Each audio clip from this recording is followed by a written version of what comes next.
এবার বলছে, এবার কিন্তু চিত্রা চম্পকলতা বলছে, চোরের মুখে ধর্মের কথা। কি তুমি তো চোর, আস্ত চোর, কি করবো? তোর কথা শুনবো না? চোরের মুখে ধর্মের কথা প্রভু নাহি শুনি।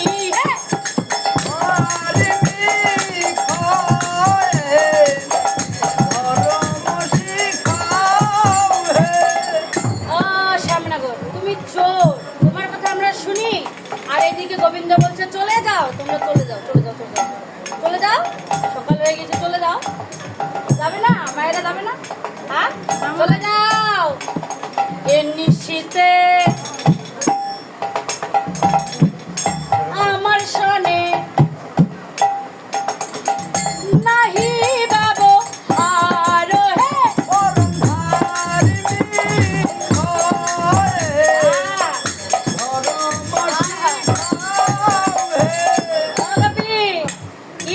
সতী নারী পতি যেমা পর্বতের চূড়ায়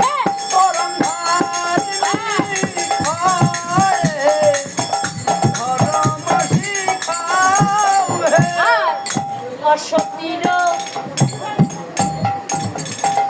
পতি যেমা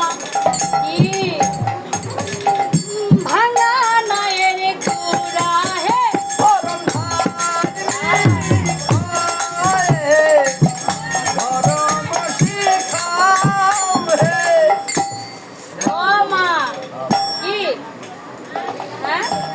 মেন সময় বন্ধ হয়ে গেল।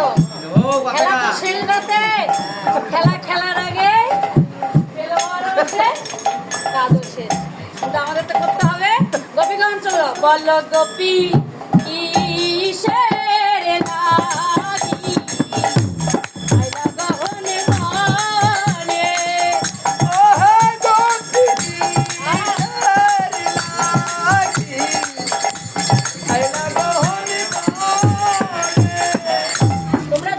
সতী হও, যাই হও, লক্ষ্মী সম হলেও তোমরা নরকে পচে মরবে। চলে যাও,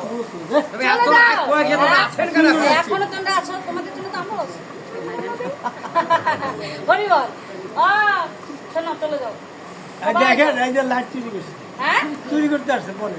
আরে এখন এমনই সময় কি করলেন? গোবিন্দ বললেন তোমরা চলে যাও। যখন অপমান করা শেষ হয়েছে না, অপমান করেছে, কিন্তু অপমান কিন্তু নয়, এখানে আসল কথা হলো পরীক্ষা করছে যে কে থাকবে আর কে থাকবে না। এমনই সময় দুজন গোপী ছিল, ললিতা বিশাখা। তারা কি, তারা নরম প্রকৃতির ছিল না, তারা কিন্তু ছিল শক্ত প্রকৃতির। কিন্তু আর দুজন ছিল চিত্রা চম্পকলতা, তারা নিষ্পার্শ্ব হয়ে পা দিয়ে মাটিগুলো খুঁজছে, পায়ের নখ দিয়ে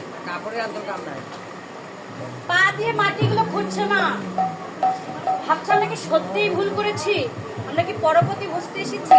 তারা কিন্তু মনে মনে তাই ভাবছে, কিন্তু না।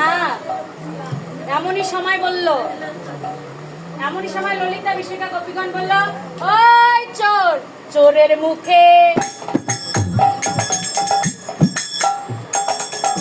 ধর্মের কথা প্রভু নাহি মানি হে।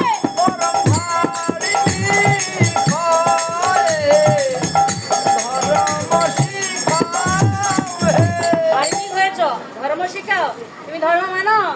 ধর্ম মানে মা? মানে না। হ্যাঁ, এখন বলছে এমনই সময় যখন গোবিন্দ বুঝতে পারলো গোপীগণ এদেরকে আর পরীক্ষা করে কোনো লাভ হবে না।